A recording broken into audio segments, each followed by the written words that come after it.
Amy Rose White, integrative psychotherapist. Welcome to my channel. Today, I'd like to talk about the keys to contentment during tumultuous times.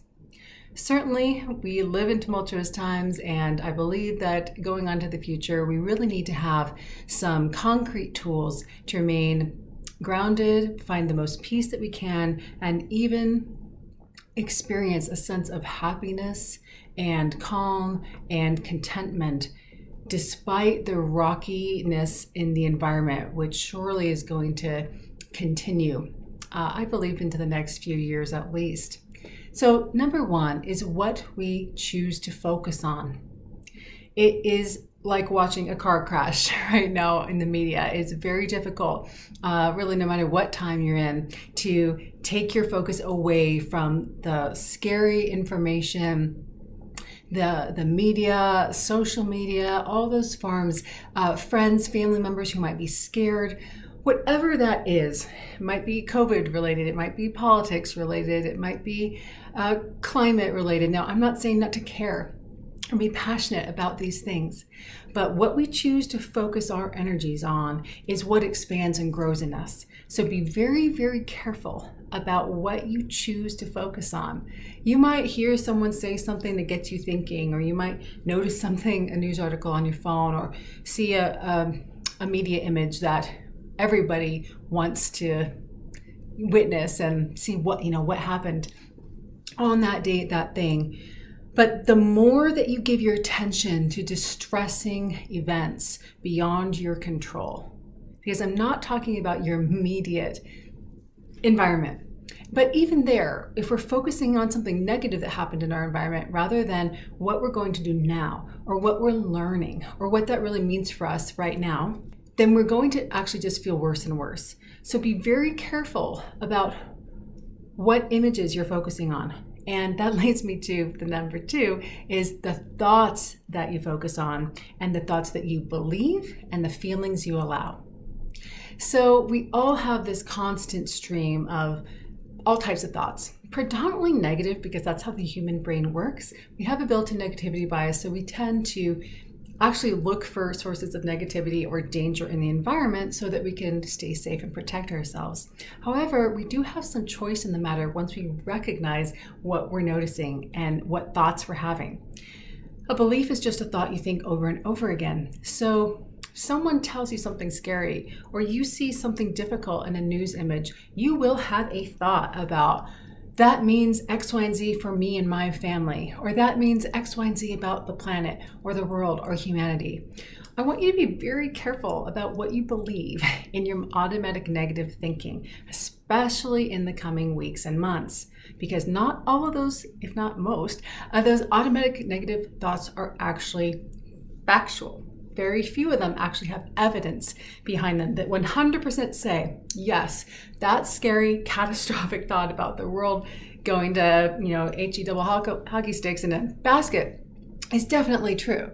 It might seem that way, you might feel that way, your mom might feel that way, your friends might believe that, but if there's not concrete evidence that that is actually happening right this moment, you're creating chaos and misery for yourself and taking yourself out of the present moment of what is actually working. So it's really important to notice your thinking and only believe thoughts of compassion and mutual understanding for yourself and others. That, to me, is what brings the greatest contentment. When we are able to find a common ground for understanding people who might be making decisions differently than we are, for people who have different belief systems than we have, different faith systems, raising their kids a different way, not having children, whatever it is that's feeling scary, we can find more groundedness and safety in the body if we try to think of ways where we can have compassion and imagine how we might understand that person's perspective if we had more information. Now, that comes in tandem with feeling all of your feelings.